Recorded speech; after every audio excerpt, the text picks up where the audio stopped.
Okay, we're going to go ahead and begin. My name's Chuck Driesnack. I work at SAIC, and I work in a lab, in a government lab, on Redstone Arsenal in Huntsville, Alabama.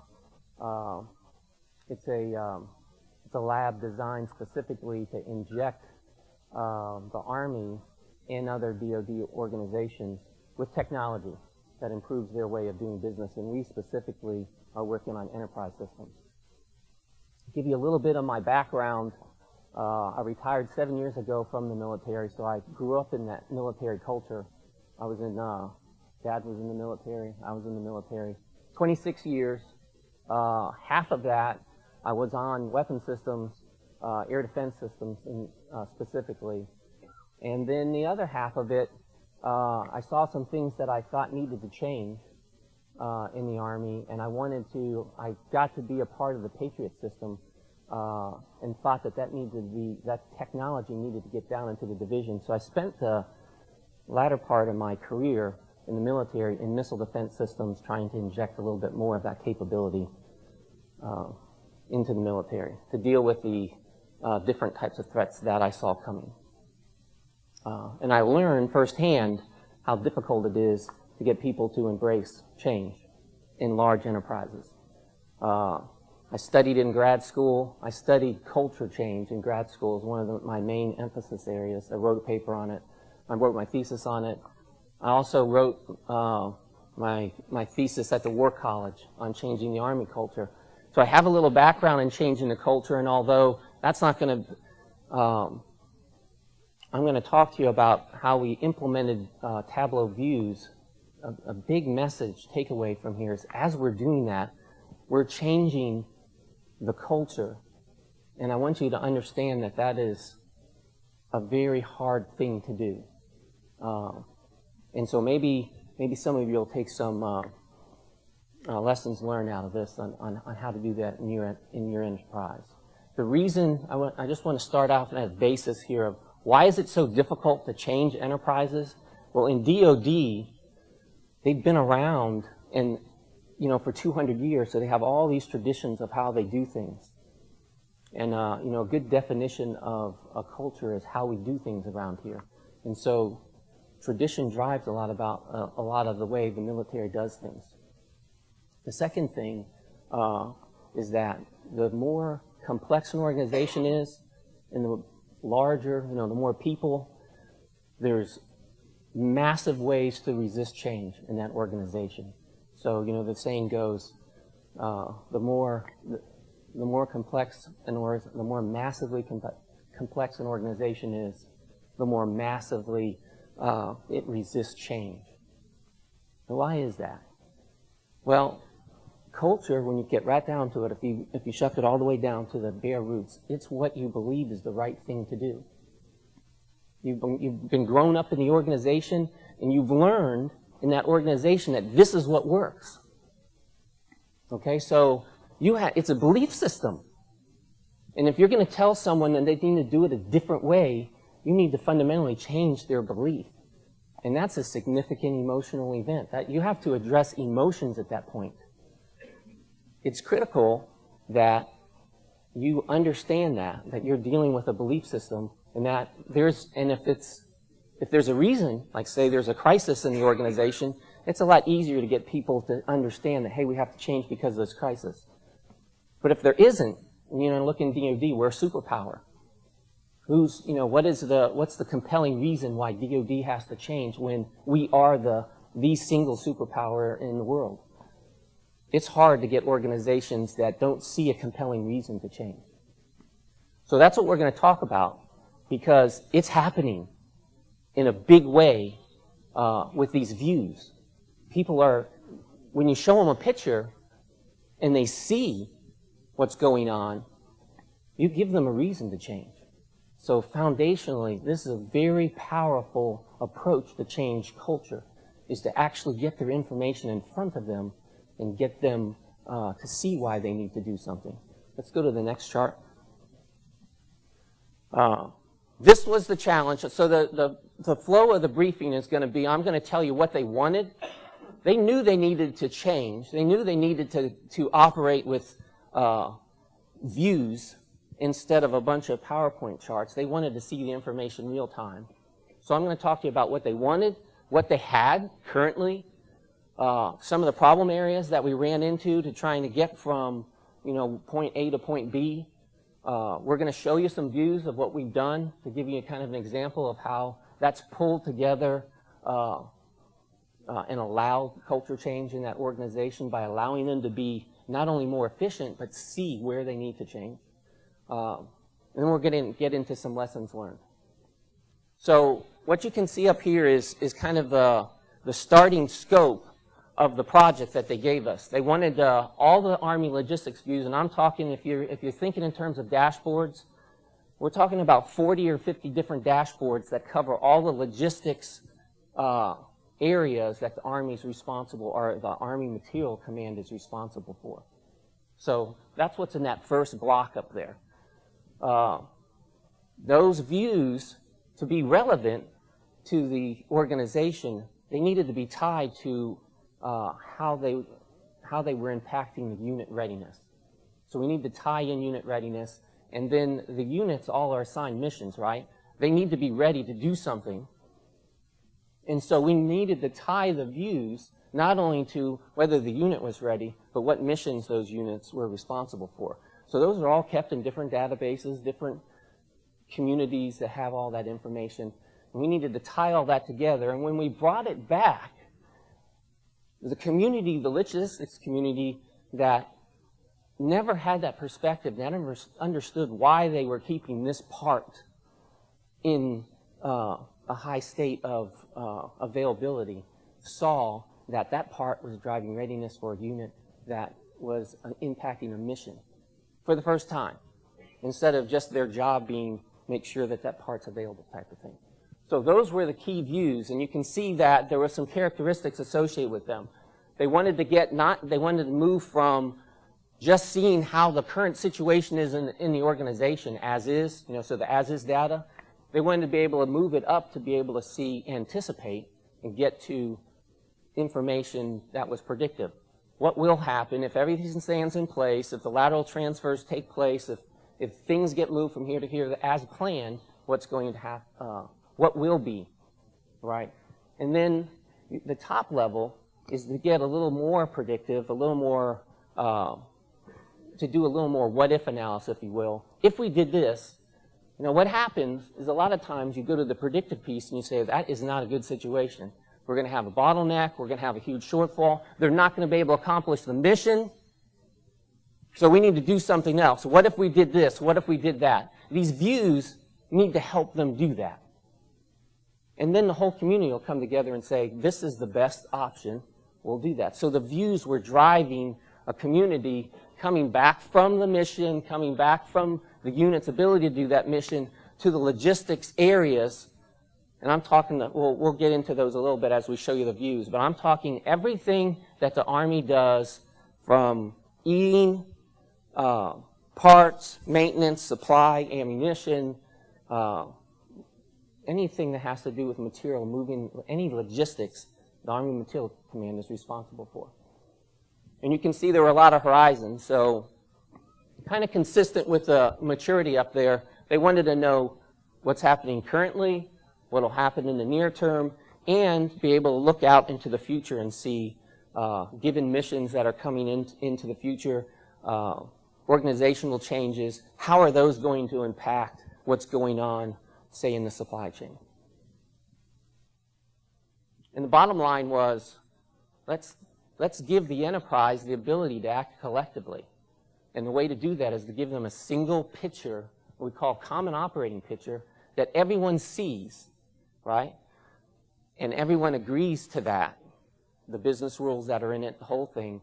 And it's not just one, but it's a group of views that create this common operating picture. Next chart. So, and it needed, some other characteristics. Needed to integrate all the data, of course, so that you had the information that would allow you to anticipate. The organization could be agile. It could integrate this information and synchronize their activities. And the bottom line is they want to be able to affect outcomes, right?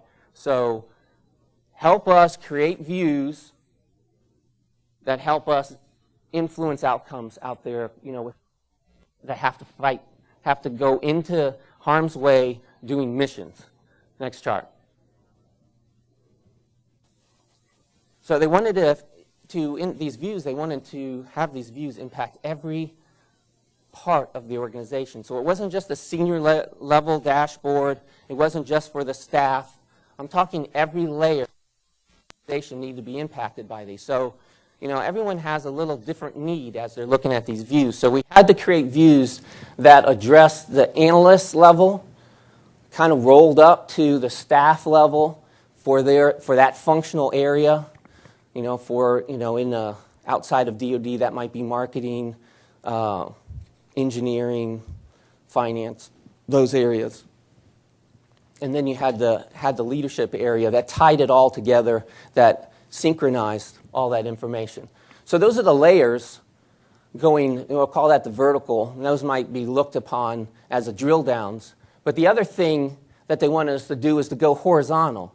So it wasn't good enough for us to do that just for, say, the logistics guys or in the Army, the G4 is logistics. But they have operations, they have the finance guys, they have the personnel folks. All of the staff had to be integrated also. So we needed to go horizontal. Next chart. And this was going to go in their operations center, so it's knitting together the entire headquarters, but you can see that the responsibility of these views went way beyond just synchronizing what was going into the headquarters, because the headquarters touches the entire globe. So these views were going to be shared to all their external customers. That's all the COCOMs out in each one of the regions that are doing operations in, say, Africa, Europe, the Pacific, all of those different areas, and our own Northcom, this in the U.S. It had to accommodate all those COCOMs, the Joint Staff, all the different Army commands. So really going outside of the organization. They wanted all the stakeholders that have something to do with a unit deploying into harm's way, and everything that had to do with getting equipment or some supplies to that unit out there. They wanted them to have a stake in seeing what was going on. Total transparency in the entire operation. Next chart. So this is kind of a visual picture of how they saw it. There's a very hierarchical organization, and they wanted all that, so there's lots of layers and lots of little divisions across. They wanted that all gone. They wanted it to be a complete, wide open organization so everyone could see what was going on in that organization, not only internally so they all could communicate and collaborate, but they wanted that to go extend the organization out globally to all the other organizations that touched them and were stakeholders in what they were doing. Next chart. That's what they wanted. That's the ideal, right? But the situation was they were doing all that currently using charts. Over here on the left-hand side, let me start over here on the left-hand side. So what they wanted was everything fully automated, coming up through those different layers, completely networked, collaboration throughout the Army and beyond. The cop being able to see the whole thing end to end. But what they had was analysts manually pulling that information, creating, the deal, what the workflow is. They go into those systems. They use the apps for each one of the systems that are in the stovepipe. They pull it into Excel maybe. They have their own Excel file from those apps. They create a graphic or whatever. They put that in a PowerPoint chart. That goes into a briefing and then gets staffed up to the next layer. And that's how things are communicated within the stovepipe. Never gets across, or if it does, it's all PowerPoint charts. And how does that work? How does that go over? I've been in briefings like that, and they're like 200 charts long. Think about that. How can you and there's really dense charts. You can't comprehend. You're just figuring out that chart, and then 10 charts later, you've completely forgotten what was on that chart. You can't possibly cognitively integrate that information. It's not possible. So how are we making integrated decisions? How are we having integrated discussions when that's how we do business? It doesn't work. It can't work. So that was one issue. We had to get past this manual, fragmented, weekly cycle. Oh, by the way, half of it's classified because it's mission readiness, and half of it's unclassified. Those people don't talk to each other. They're not allowed to see each other's information. They wanted that completely, everything up on classified, where everyone, kind of a zebra effect, where everything is matched up, and you could see everything that was going on, whether it was classified or unclassified, so the entire community could see what was happening. Next chart. So that's the organization as it is, or was, when we started. Very hierarchical, everyone pulling their own information, walking it around, coordinating it, very slow.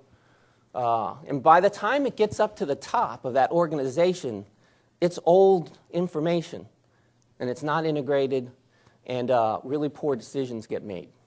Next chart. Now, to top it all off, those analysts are pulling the information from apps that look like this. That's how they're doing their queries. So and if they can't get it, if it's not a good idea, if that query isn't set up the right way for this little app to get their data, then they have to request the new information, right? And that process, next chart, looks like that. It's about a month requesting process. And if you read the small print, there's an 84-page guide to help you do the request. And you have to know information going in to get the data out of that warehouse. Right? You have to know what database it's in, because, the way those integrated warehouses work is they just pull in all that information, but they put them in different databases. So if you want to get it out, you have to know which database it's in, the data elements. I mean, you literally have to be a DBA to get that information in the first, it's just, it's not set up to where people can get the information. Next chart.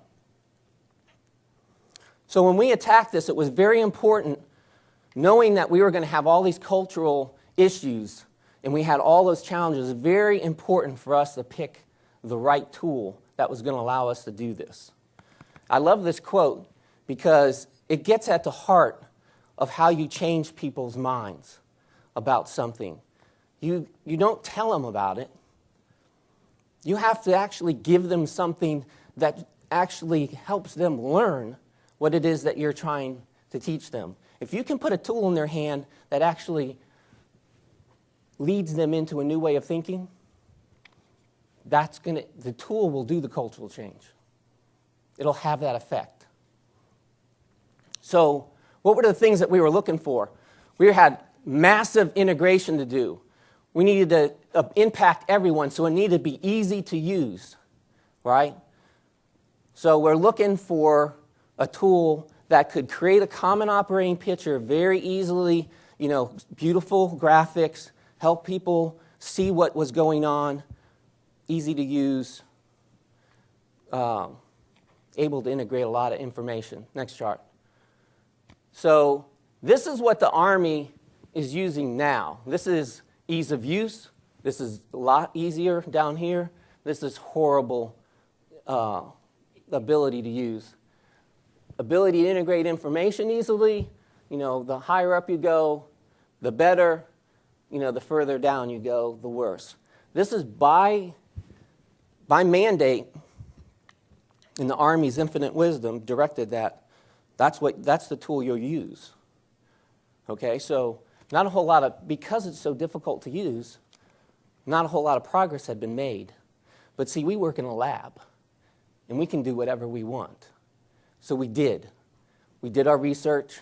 We looked for the best tool out there that would be able to help us with this very difficult problem. And it was, we just didn't go with Gartner. It kind of guided us. We actually went through those tools. And there's horror stories in our our checkouts of those tools.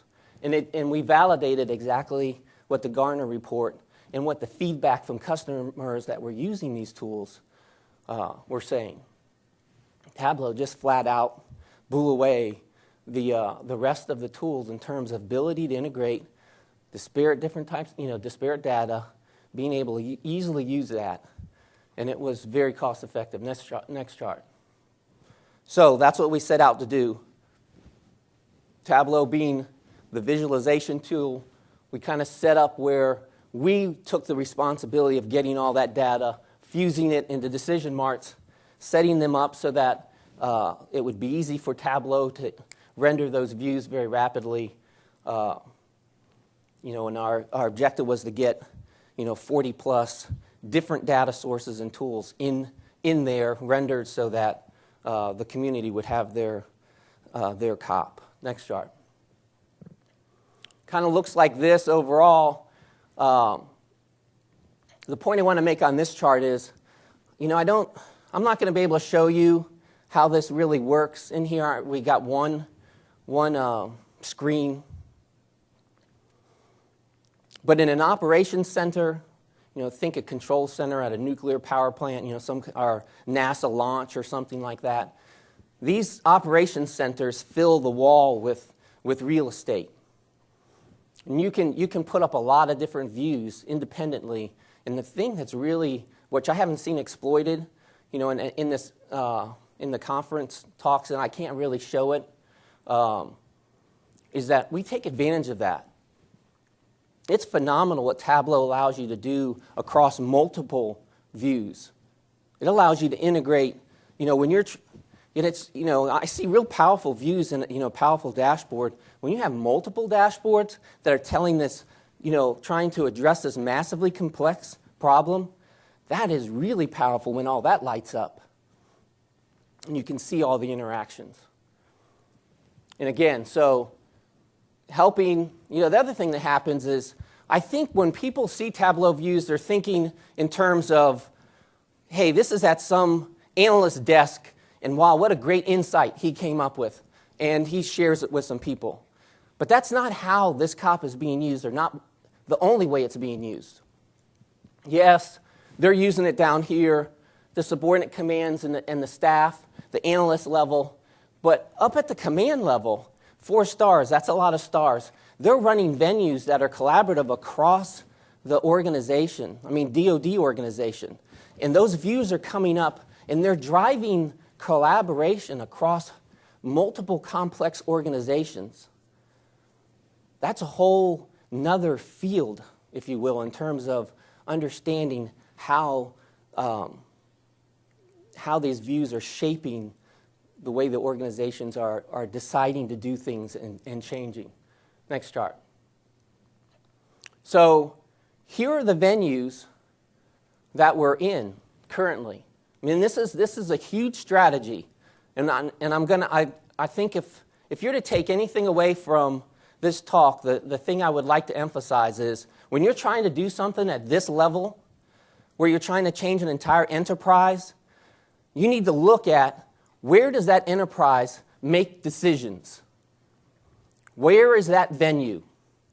What is their workflow to bring the complex issues together, and when does that happen? Does it happen? What is the battle rhythm in that organization? And if you can go there, and you can put up a view, if you can work with those people to help them say, hey, here's instead of building this chart to support that venue, why don't we actually capture this information, through this view, and you get one of them up there, and then, there's probably 6 or 7 disciplines in that venue, because it takes that many disciplines to actually deal with a complex idea or complex issue. And once you get one, you get another one, you get another one, until you have them all in an integrated view that they can all, in this very large, significant venue, they can all collaborate around. And now the view is shaping what they're doing.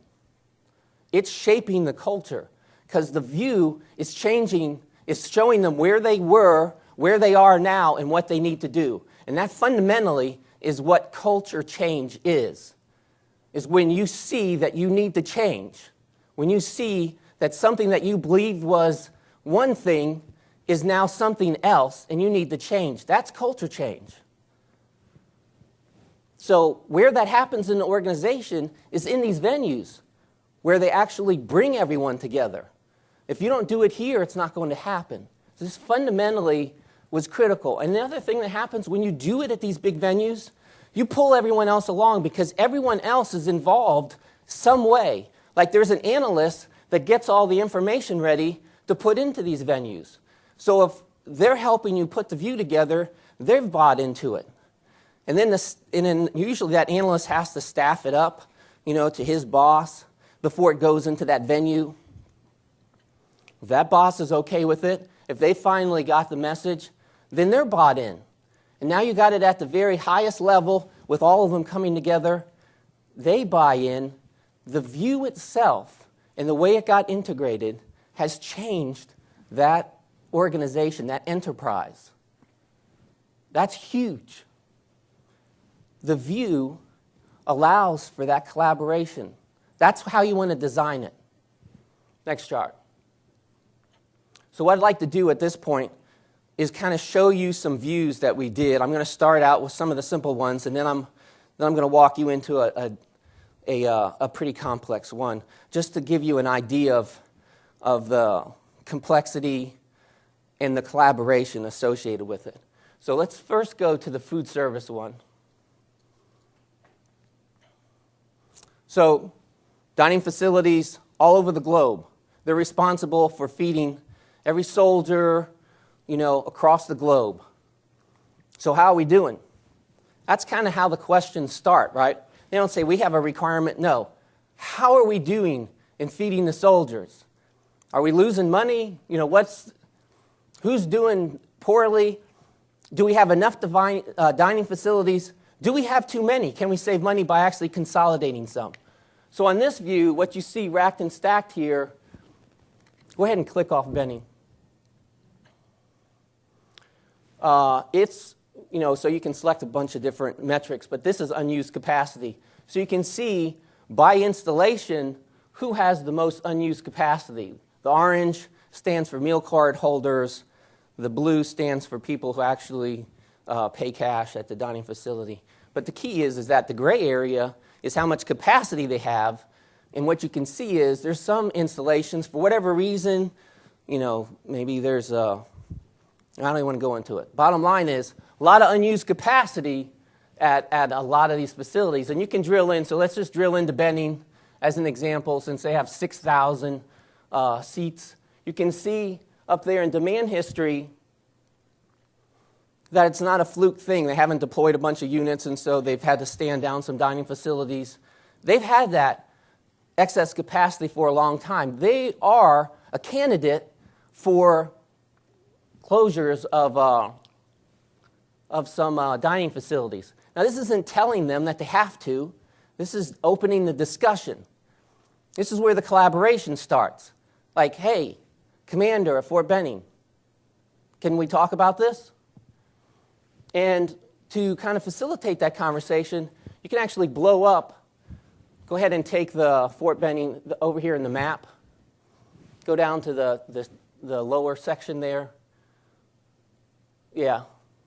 So and you can actually, what it's done when we clicked on Benning, it filtered to just the Benning dining facilities. And if you wanted to, you can go and see which ones of those dining facilities. We're losing a little real estate here. But you can see each dining facility here, which one has the most capacity, unused capacity. And you can start to grab them and say, well, proximity, these guys are all within walking distance. Why do we have 3 dining facilities all within walking distance and they all have unused capacity? These 2 could fit inside this one. Why not do that? They could not see this before. I tell you that the most emotional thing in the Army, I don't know whether it's way anywhere else, but where you eat, that's a big deal. Do not mess with dining facilities. That's a whole quality of life thing. Commanders like to be able to have responsibility, have their own dining facility because that has such a high impact on the unit's welfare. So this is a very emotional thing. But how can you deal with that type of information? I mean, that helps change culture because they can see what's going on and they can have a collaborative discussion instead of an emotional discussion about the situation.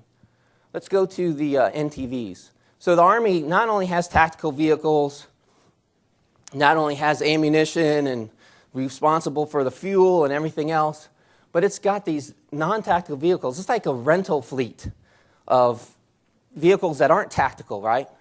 And it's a huge driver in the Army, believe it or not. So how are we doing?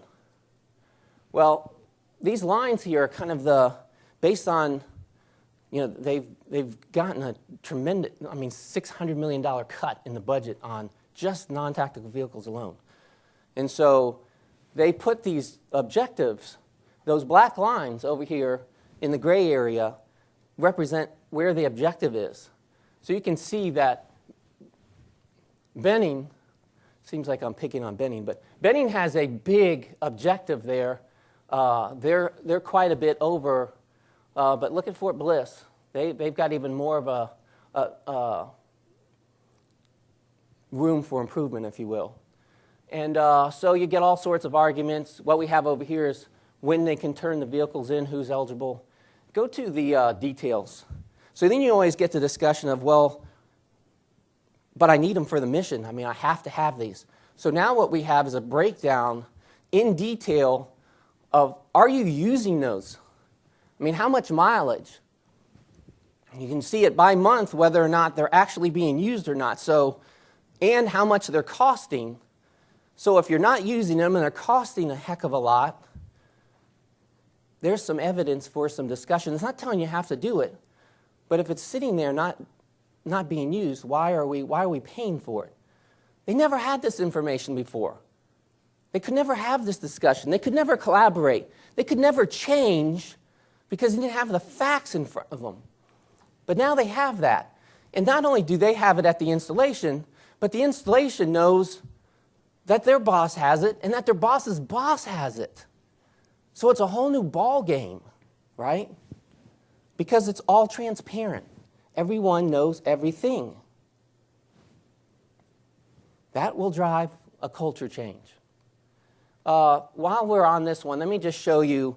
So I'm going to talk about this a little bit later, but every view has an info dashboard. And it talks about, it's just the kind of the first level of educating people on these views. It's kind of a best practice that we came up with that we thought would help answer the first line of questions. And essentially what it talks about is, do we have, how often is the data updated? What's the data quality? What are the business rules that go into some of the calculations? What are the questions that we're asking at the strategic level, at the tactical level? And then it kind of has the view and has some call-outs to explain where you do those type of operations. So on every view that we have, every dashboard, kind of the first thing that we do is this. The second thing that we do is we actually have a Camtasia video that we walk the audience, or that they can go to and kind of walk through. They have the view on one hand. They have the Camtasia video. They play it through. They kind of do it themselves while they're watching the video, so they kind of get used to the flow of things. Tableau is a very easy thing to use in the first place, but these things we found answered some of the questions that were coming up frequently. Next chart. So what I'd like to do now is kind of introduce you to the more complex view that I think is a really good example of getting the community brought together. So it's the supply chain. And I talked a little bit about this last year, but there's a huge retrograde operation taking place. We're bringing a lot of equipment, billions of dollars of equipment out of Afghanistan, out of that theater, we're bringing it back. But that supply chain's alive and well all the time. Other theaters are sending equipment back and forth. This is going on everywhere. So you have the worldwide commands. that have equipment going to and coming back from, and you have once, for it to get out of theater, it's got to go to either to a port, a seaport, or an airport of debarkation. It gets on a ship or an aircraft. It comes back. It lands in the United States. It goes either to the unit or it goes to a reset area at, it first comes into the Defense Logistics Agency, kind of stored there until the reset location or source of repair is ready to repair it. And then it goes out to the unit. Of course, there's new equipment that's coming into the pipeline, too, that's then being distributed. So there's every one of those boxes is managed by 3 or 4 different information systems. And so they have all of it's everything that they can do to just figure out what's going on in that box, right? They have no context to the overall system. And this is the other thing that's really important when you're trying to change culture. If you want to change culture, you got to get out of that box. You got to help them get out of that box because they have no reason to change within that box. They just do it the way they've always been doing it. But the reasons that they need to change are outside of that box. So if you can help them see what's going on further and further in the system, then they'll get it. But the systems that they have currently, they only have access to what's in that box. So there's no reason for them to change. They'll fight you tooth and nail because they don't get it. It's the conversations I had with people. It's just crazy. Like the ammunition people. I just can't. I shouldn't do this, but we were talking to the ammunition people, and they were trying to convince me they had nothing to do with the units. And I'm going, come on now. You know that the only reason that you exist is because those units need ammunition for training, and they need it in their war reserve. So if they actually go into conflict, they have it. No, my job has nothing to do with the units. We put ammunition into this building. That's our responsibility. That's it. He had no idea of whether or not he was doing a good job, other than whatever metrics he was given. It needs to have this much or whatever. He did not understand. So when something changed, units deploying, more training ammo was needed, they didn't get it. That's why you've got so much resistance for change, because these guys aren't knitted together. But when they can see the overall system and they can see the reason for change, then the culture gets it. And the culture starts to thrive and change with that information as it becomes available. So the next thing I want to do is show you a video. I'm trying to just ease you into this. So what I'm showing you is, here's kind of the supply lines going from CONUS, or the United States, to the theater. In the theater, you have a bunch of turn-in points where the units that are in theater turn their equipment in. Go ahead and play. So that's the end-to-end supply chain that no one could see before, right? You have the RPATs in Afghanistan. You have a multimodal port where stuff comes out. You have ships that, there's a couple of ways to get out of theater. One is ships and the other one is aircraft, right? They land in the ports, and then they move by train or truck or aircraft around the United States. So in theater, 2 of them don't have aircraft, that take off from them, so they have to truck. Bagram is an example. Stuff that gets turned into Bagram has to then be trucked to another point of debarkation. So we'll go to one that's actually got aircraft flying into it. This is at Kandahar. So at Kandahar, what we're representing here is you've got vehicle strikers that are being turned in. They demate their communication equipment. That gets flown directly back to the United States. Actually, they come straight here to JBLM at Fort Lewis McChord. The chassis of the strikers are going to go to the multimodal port at Jordan, where they'll be put on ships. So we're going to show that. So that aircraft is going to fly in. It goes to the airport there. Then they get those vehicles are trucked to the port, where it then gets shipped.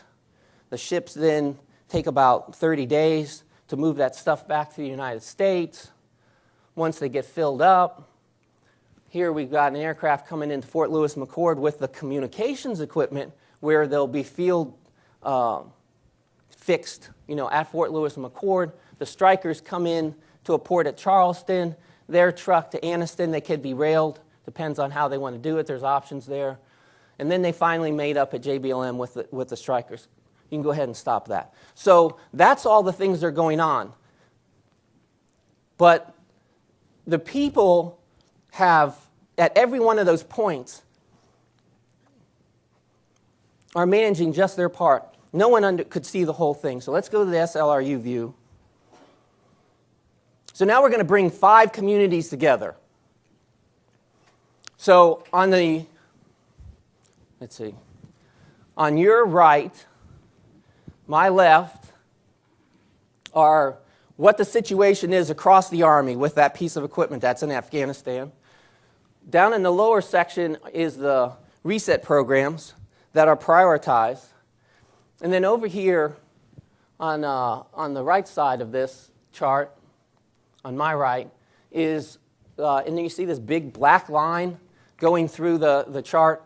That black line represents what's in theater on one side, and on the other side, on the left side, on this side right here, you see quantity and movement.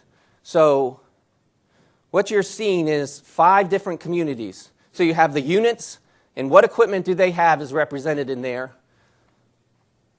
That's the blue color on this side of the line. Then you have the stuff that has been turned into the RPATs. That's represented in that gold color. And then on the other side of the black line, you can see whether it's at a port, whether it's on the water, whether it's departed. And that's all different databases, different people managing it. And then you have the reset program, and then you have the over detail. So I'm just going to give you one example. So we're having a discussion here, and the Army has a program, and it's ambulances. So let's just click on that. And so what you can see is the Army's really short ambulances. You can tell that from the very top chart up there. That's the Army-wide. So all of a sudden, DA, the Department of the Army, is very interested in this. So, and we have a reset program, so the reset, the interest level of the reset people has just gone up. They may not have realized how important this is, but now they realize it, right? And they have 31 that they're short. They don't have the vehicles to actually reset. So they're not going to happen unless they get those. So most of the places where it's coming from is from the retrograde operation. So will we be able to make that up? Well, the transportation people could care less, right? But their data's in here now, and we can see that there's 5 in movement. So that's critical. And in theater, now the theater guys get it. They didn't realize this before. All their mission was to get the stuff out, get it to the RPAT. But now you see you've got 14 in theater at units, and you've got 6 that have been turned in that need to get on ships and move out. So this guides the whole discussion, but it brought all those communities together talking on the same sheet of music. And this changes behavior. This fundamentally changes behavior because they can all see it. They all get it. They never got it before. They were in their box, right? Now they're not in their box. It's huge. Next chart. So what I'd like to do now is let's talk about, kind of where we're going. So we've kind of moved from, we kind of incrementally went through this thing. So we got the G4 and illustrated all their activities. We then got up here and did the G3, which brought in all the mission stuff, the unit missions, the unit readiness, and we're gliding here to get the entire organization. Next chart. So we started like this, right? Remember how this looked?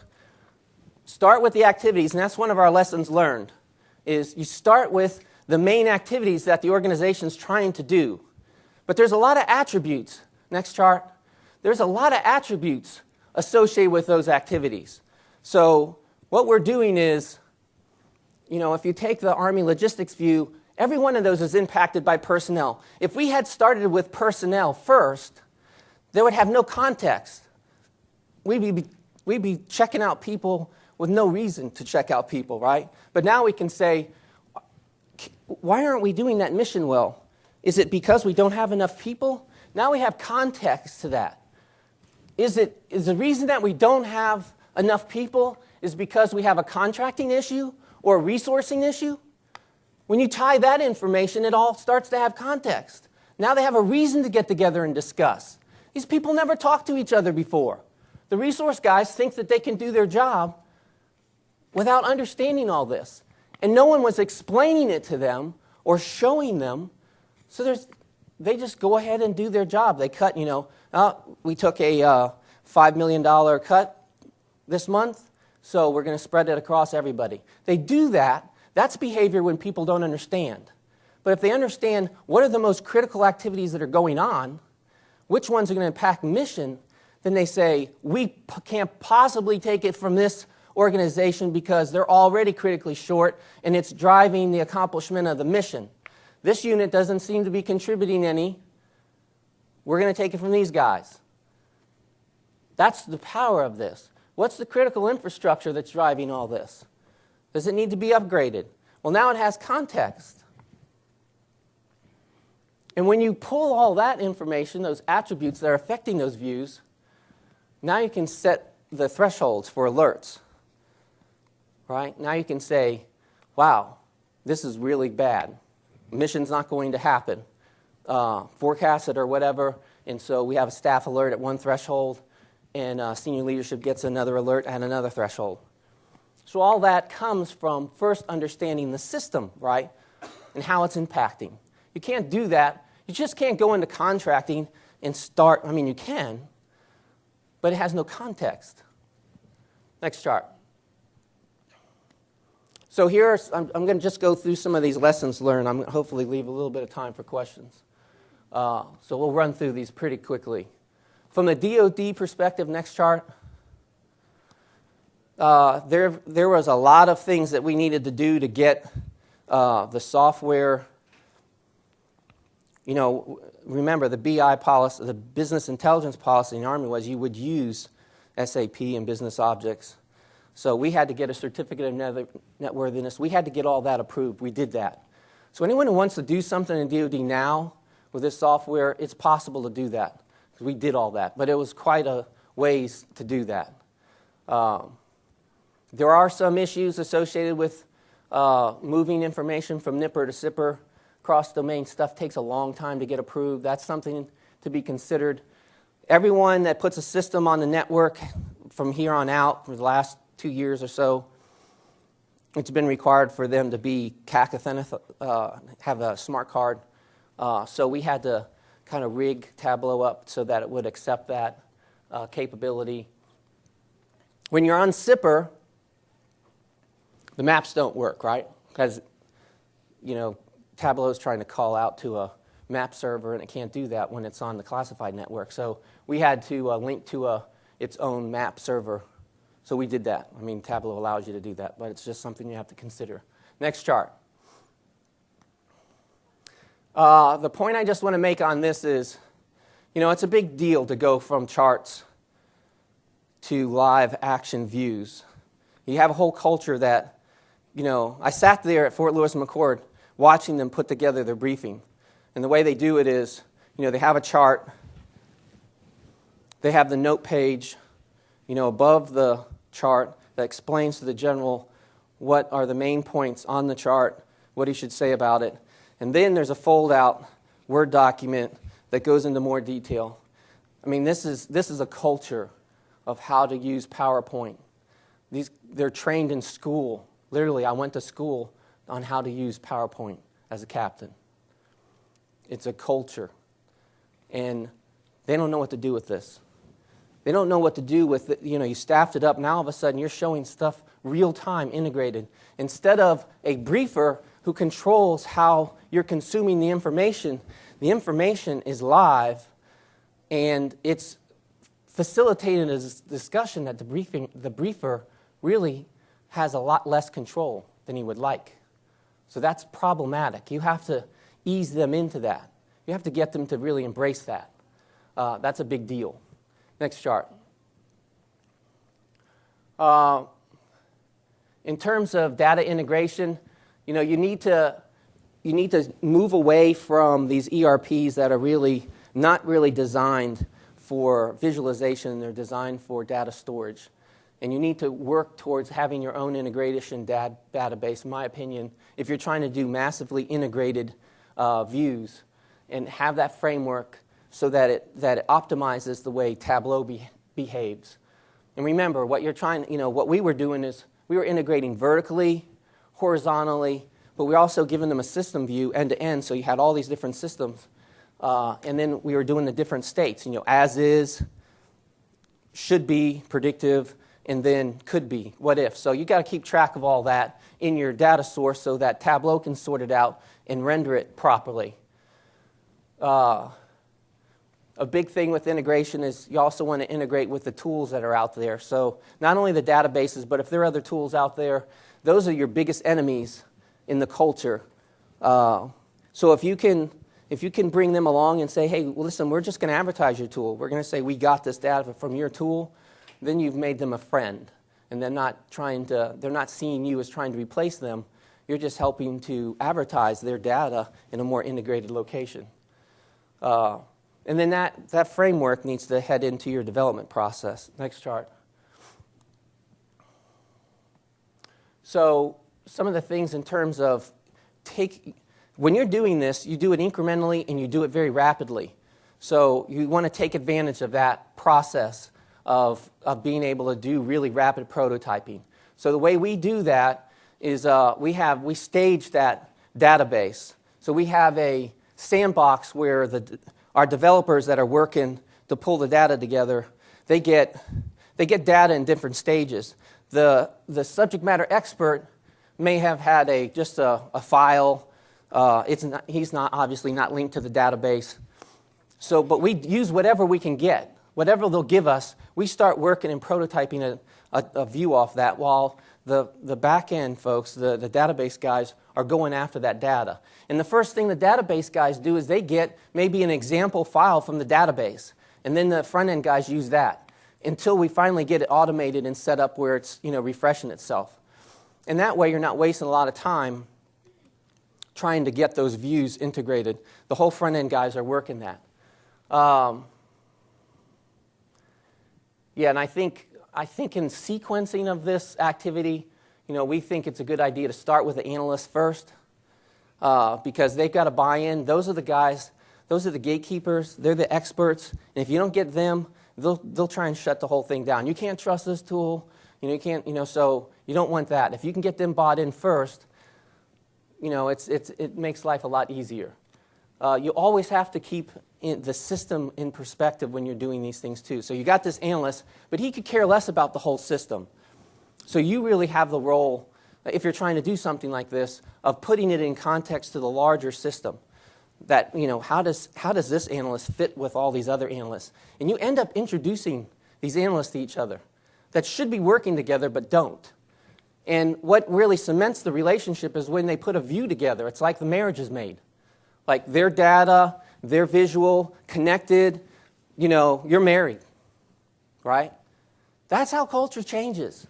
They never talked to each other before, but now they're talking.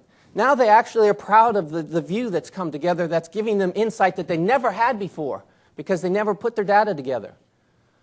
And then, what the other thing that we do is we recommend that you start with as-is data and then you kind of mature to the predictive, and then you head out to the what if. So you're trying to expand this in a couple. You're spanning it vertically, horizontally, step by step, system-wise, step by step, and also states of data. You're evolving that as well. Next chart.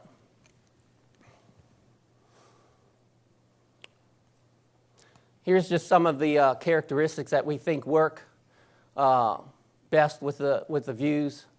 I talked to you about the tabs that we have for the dashboards so that you can go to an information one and how you drill down, where you use best practices.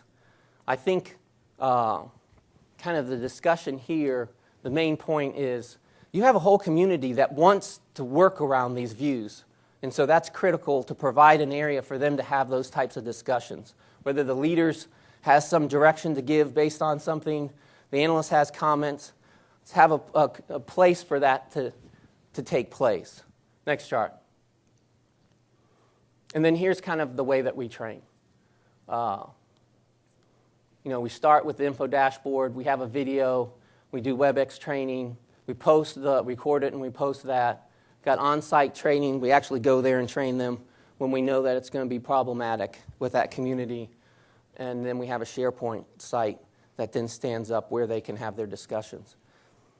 I'm sorry, I didn't leave a whole lot of time for questions here, but I just want to, my final comment here is that you have the tool in your hand to change a huge enterprise culture. And you just saw the approach. It's happening. And so, thank you.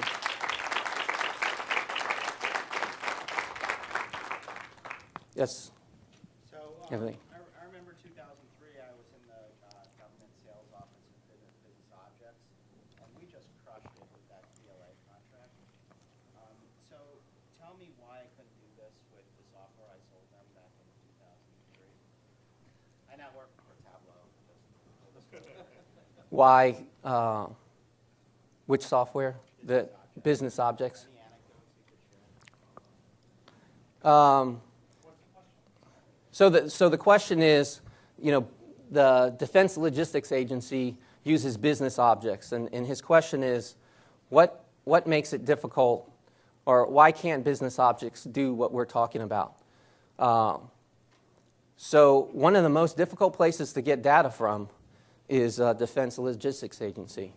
So if we, the way business objects works, and you're the expert, but what we've run into is you have to define the universe up front of the type of data that you're going after that then gets collected and visualized.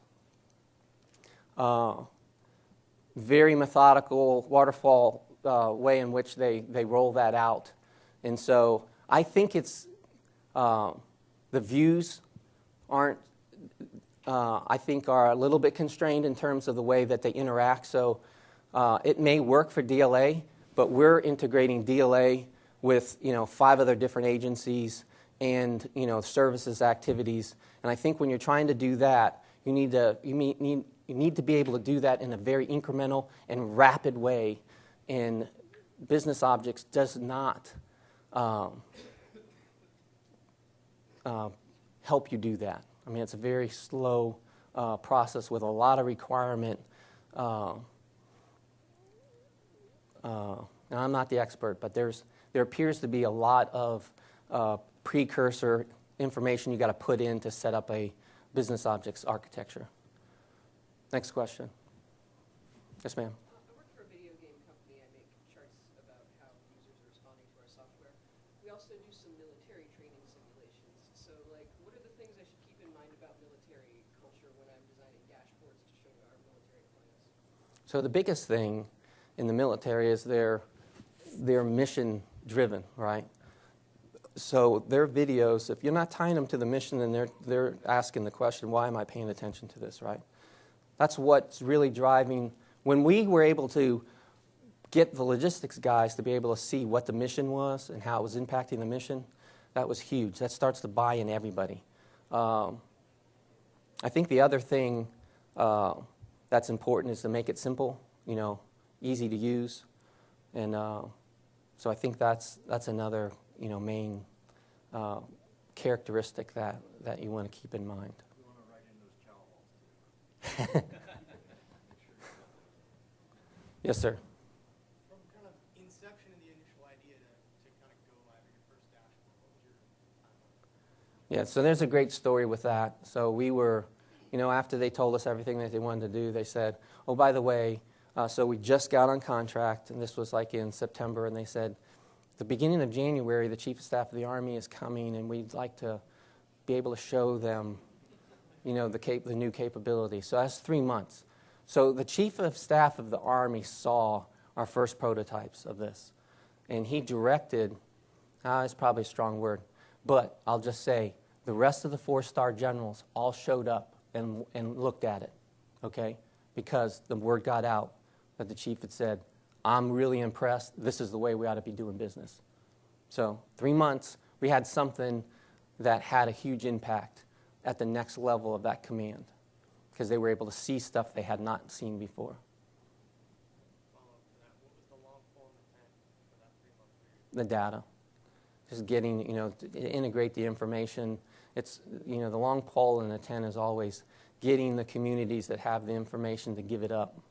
And that's the frustrating part for the analysts, right? So if we can help get that all integrated and get it into views, then the analysts can spend their time, really enjoying the analytic part of it as opposed to trying to get this data from different places. And you saw what they were dealing with. I showed you charts there.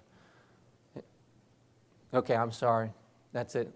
You got to get ready for the next one. Thank you very much. I appreciate your time.